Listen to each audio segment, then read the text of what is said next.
Hello everyone, I'm Diego Villanueva, chess coach. I've been working as a chess coach for the last 8 years. And in today's video, I want to talk about the 100-year misconception, okay? If you have been told to protect your material at all costs, you have been given advice that's keeping your chess stuck. This 100-year-old rule is still taught everywhere, but it's actually ruining your games, and let me show you exactly why and how it works.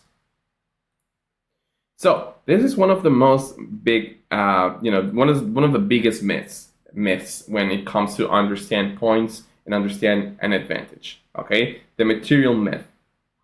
So what's the most common teaching? For example, when you learn the rules, you know that a pawn equals 1 point, a queen equals 9 points. All right, and the reason why people tell you this is because you don't want to lose a queen, for example, or you don't want to trade a queen for a rook, right? You don't want to trade a knight for a pawn most of the time, because that means that you're losing material, right? If you lose points, then you're losing material. Therefore, you are at a disadvantage. Okay, but this thought process can be dangerous, and most of the time it leads to a sequence of thinking or a thought process that is not effective, that is not okay. This is what I call the dangerous thought process. For example, let's say your opponent attacks your pawn, and you're like, oh, my pawn is attacked. If I lose my pawn, I'm behind. Therefore, I must protect it. Therefore, I should do something about it. For example, let's say that your opponent plays the queen in a square where the queen is attacking your pawn. You could be like, this queen attacks my pawn. If I lose my pawn, I lose 1 point. And if I lose a point, I'm losing material, which means I am at a disadvantage, right? And that's dangerous, because not because you lose a pawn, that means you're going to lose a material. And that just because your opponent attacks you doesn't mean you should protect it, okay? And everyone teaches you chess this way. Hey, material is important. Don't lose it, or don't make blunders. And that's true. That's true. But it's important to also recognize that not because you are losing the pawn or you're losing a knight for 2 pawns, you are in a disadvantage. It depends on that position, okay? So basically, this oversimplified rule traps players in passive or reactive play, preventing them from seeing the bigger picture, okay? Let me show you an example. This is a case study. This is a position I saw the other day from 2 players. They are at 1700, okay?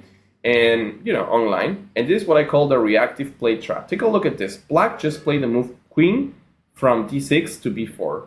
And clearly, Black is doing this because he wants to attack a pawn on b2 and a pawn on d4. He's like, since 1 pawn means 1 point, and 1 point is an advantage, let me play queen b4, so I'm attacking the b2 pawn and a d4 pawn, and I'm gonna get an advantage. That is the logical thought process that the black player is following here. By the way, he's a 1700 rated player online, so he's not a beginner, okay?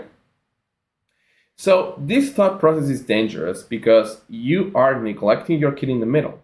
You are neglecting the rook on a8, right? The queen on d6 is fine, but then you play queen b4 and your king is still stuck in the middle, right? And what's your idea?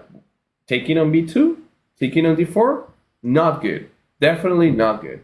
But is White's reaction what is more interesting here? What will you play here? Don't overthink this. No need to pause the video. What will you play here? Okay? Actually, the reason why I'm showing you this is because it's important to pay attention to the inner voice we have. Okay? Like, oh, my opponent attacks me. What should I do? What should I do? So, I'm going to show you what happened. So, in this position, Black played the move queen d4. Again, Black is playing a very superficial plan. He's going after the pawn. And, well, I mean, White blundered here. He played bishop e2. This move was pretty reactive. White just forgot about his plan. I'm pretty sure that White had a plan until this point. Then his opponent plays the move queen b4, and this changes everything. It's like for some reason he forgot about the bishop on g5, and he decided to play bishop e2. I don't know the idea behind, but maybe his idea was to play something like knight d5 and to create a threat on the queen on b4. But anyways, this move is reactive. Just because you see the queen on b4 being annoying, you can just play queen bishop to d2. The bishop was okay-ish on g5. There's no need to put it back on d2. This is what I call reactive / passive play. You know, taking your bishop from a good square and putting in a square where that is worse for no reason is passive play. Okay, and they both are not playing a good game because the black king is going after a pawn, and well, actually after bishop to d2, black just captured on d4. If I'm correct, yeah, he captured on d4, and I mean, black's better. He has an extra pawn. In this case, it has an extra pawn. Not only because he's gaining a pawn, but also because this pawn setup is very strong. He's going to have a space advantage.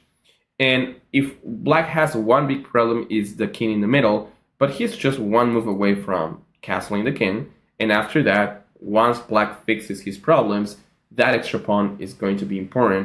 And that center black has is going to be more than enough to win. In fact, black won this game. Black won this game. Okay? But let's review what could happen with a better understanding of what to do here. Your opponent plays queen b4 because he wants to get a pawn, because he associates the idea of getting a pawn with getting a point with having an advantage. A wrong association, right?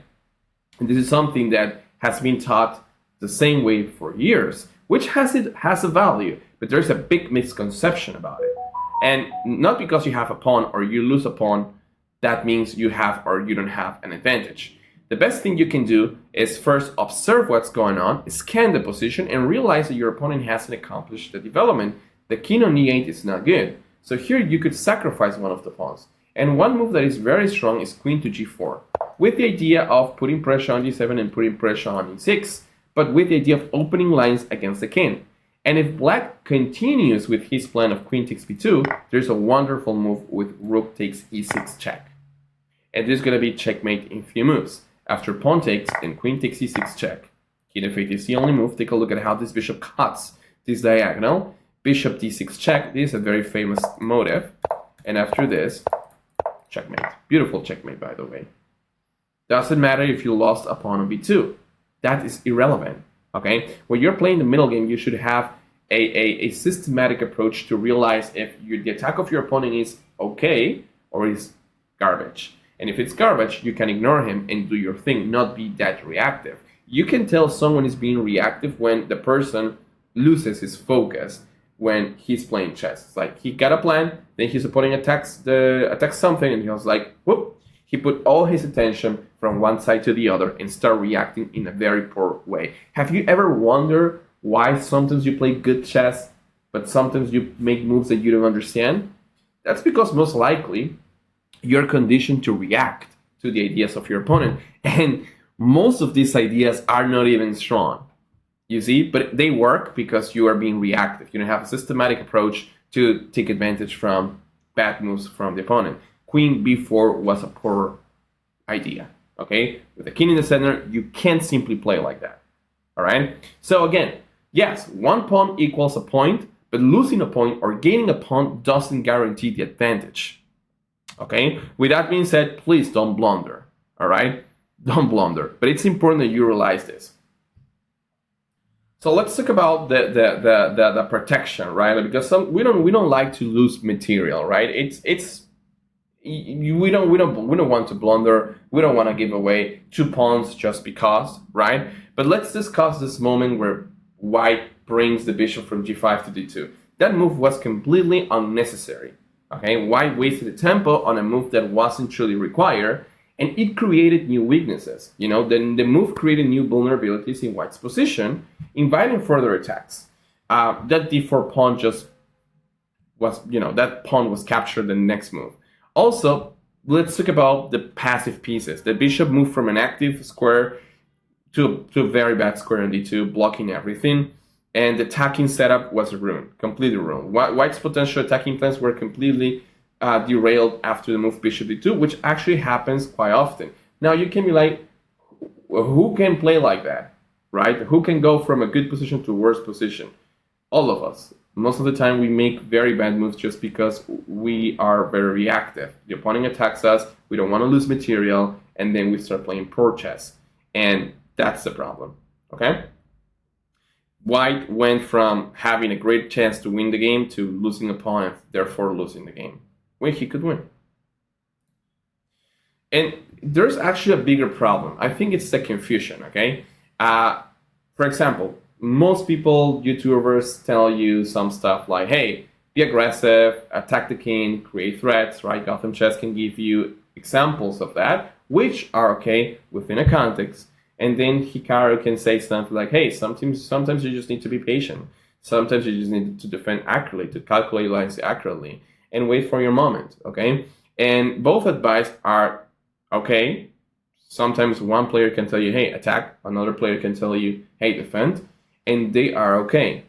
So the problem is not the idea. The problem is to recognize when you should attack, when you should defend. When Black played Queen before, there wasn't any need to defend. Okay? But there will be situations where your opponent plays Queen before, and it's important that you defend. Okay? And that's when the confusion starts. Chess is confusing because sometimes you have two ideas that you learn and you don't know where to apply these ideas. All right? So the real problem is actually to learn when you should do stuff and when you shouldn't. And that's why you need something I call a navigation system. And to introduce you to this concept, let me show you another example, this time from Paul Morphy. Okay? I know this video started with the 100-year confusion, right? The 100-year misconception. But still, 100 years ago, or even even before, there was a player known as Paul Morphy. He was called Paul Morphy. He was one of the strongest players in that period of time, if not the best. Okay? And this position happened against a very, very strong opponent. Let me show you. Paul Morphy played this position against Louis Paulsen, right? They were both great players back in the day. And Black just played the move Queen to B6, right? Queen to B6. And the idea is to put more pressure on D4, but most importantly, putting pressure on the move B2, right? Here, which is unpleasant. Now, how would you play here? You have the white pieces. You just take a moment to take a look at this position. There's no need to pause this video for 5 minutes, but think about it. What will you play? I have showed this position to different students in the past, and there are multiple answers. Here there are people that says, let's play B3 and let's ignore everything. This move can be interesting, but if you make an unnecessary pawn move, you start creating holes, which is something that happened to the other player. When you're under attack, you don't want to make unnecessary moves or unnecessary defending moves, because sometimes a quick fix can create more problems, and that's something you don't want. There could be ideas like bishop b4 check. Also, knight to c6 feels very, very strong in this position. It's annoying. If knight takes, for example, when then bishop takes c4 check, and that's not good. Also, you create a bunch of dark squares that are not good. And if at some point you want to do this, then your bishop can ping your knight. Or, more important, much better, Black could play knight f6 as well, and after knight c3, for example, just so you can understand my point, right? Bishop b4, it's another idea that can be interesting. And in this case, bishop b4 followed by queen e5 worked pretty well, because this pawn is no longer defending the knight, and knight e4 is very annoying as well. So you can create more problems if you start making these quick fixes based on, oh, he's attacking my pawn, I don't want to lose my pawn, because that's gonna put me at a disadvantage, and that's not good, right? And again, you don't want to lose material for free, but it's important that you're aware of that. Oh, but wait a second. If he plays queen b6, attacking my pawn, what is the cost of opportunity of doing so? The lack of development, the delayed development, which is a very important concept in chess. Here, he could play queen b6, queen b2, but what about his bishop on c8? What about the king in the center? What about the knights on b8, the knight on g8? What about that? And that alone can give you some ideas like, what if I just give up that pawn? And just because you have this idea, in your mind, you could start considering other moves. And here Paulsen found a brilliant idea, which was knight c3. inviting black to capture the pawn on b2. And of course, black did that. He captured the pawn on b2. But it turns out this move is a mistake, and there is a way of punishing this move with the move, brilliant move by the way, knight b5. Now, the brilliant about this move is that this wouldn't be a great move, except for the fact that the king is stuck in the middle, because black really wanted to take the pawn on b2. But white didn't fall into the reactive trap. Okay? It's like, okay, yes, take my pawn, you get your point, right? 1 pawn equals 1 point. But in fact, I'm winning, because after knight b5, I'm throwing knight c7, forking the king and the rook. I'm threatening bishop takes c5, and there's another threat which is actually the most important threat in the position. If, for example, black plays the move knight a6, makes sense, right? Because the bishop is now defending, knight c7 is defended by this. One might believe that bishop takes and knight takes and knight c7 is the move. And in fact, it's interesting.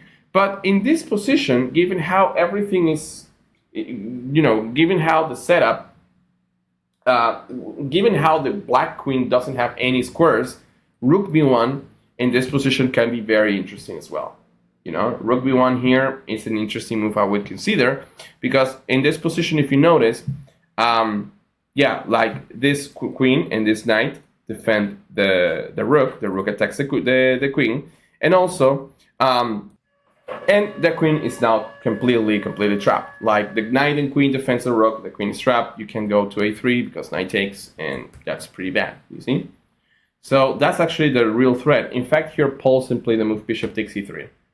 And after this, rook b1, and how do you defend the queen? You're gonna lose it. Queen takes, knight takes b1, and white is now a queen up. And yeah, he won the game a couple of moves later, all right? He didn't fall into the trap of, oh, you're attacking me, I'm gonna lose the pawn, let me defend it. No. He cut that thought process, and he was more like, okay, you're attacking this. What is the cost of opportunity? Okay, you're leaving your king, yeah, so here's the thing. If you take, you're leaving your king in the middle, which is not good. You're leaving your bishop hanging, because no one's going to defend that, and there's also this figure of the bishops looking at each other. So this is suspicious. So let me play knight c3, and what are you going to do? What are you going to do? So let's go back to this moment where we were talking about the quality of the first move of bishop d2. Let's talk about unnecessary moves, because when we are under pressure, and more importantly, it's not like we are under pressure, it's more like we feel under pressure, we start making unnecessary moves. We start making moves that, bishop that goes back. We start playing reactive chess, passive chess. Our pieces that were placed in good squares go from being in good, they go from being in good squares to squares where they are very poor. That's not good, and I'm against that. All right. So as I told you, it's not even about learning how to defend or how to attack. It's more about learning when to defend and when to attack, when you should protect the point, or in this case a pawn, and when you should give up a pawn or a point. Okay? And I get it, it's hard because, chess is so complex, there's so many things, okay? There's so many directions you can take.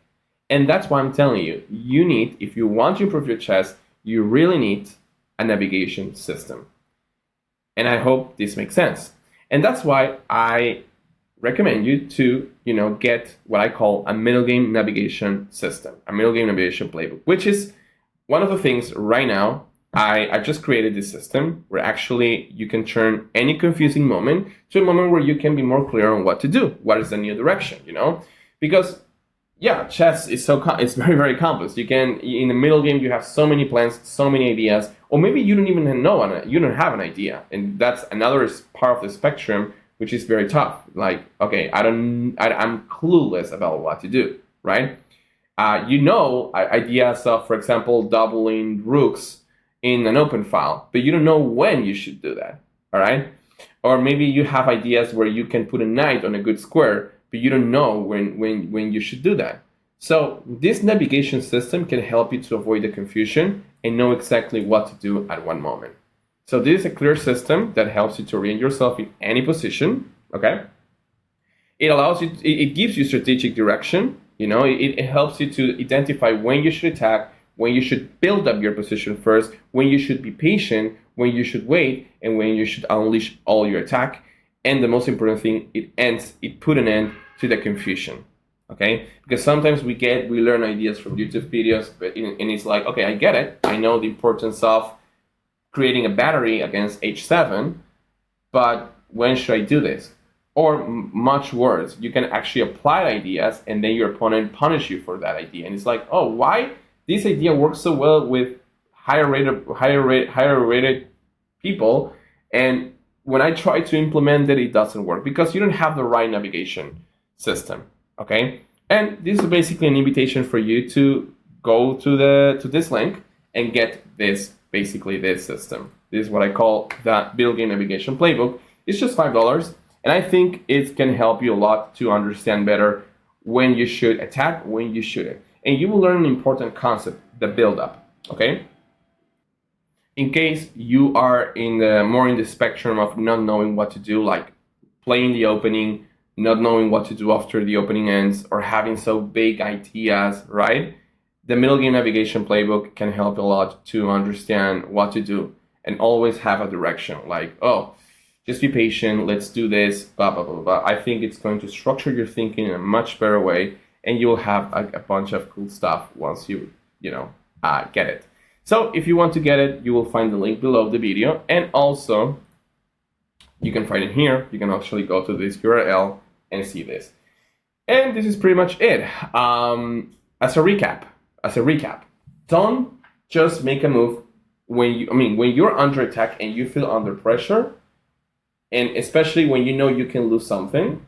Don't believe that you must defend or you must react.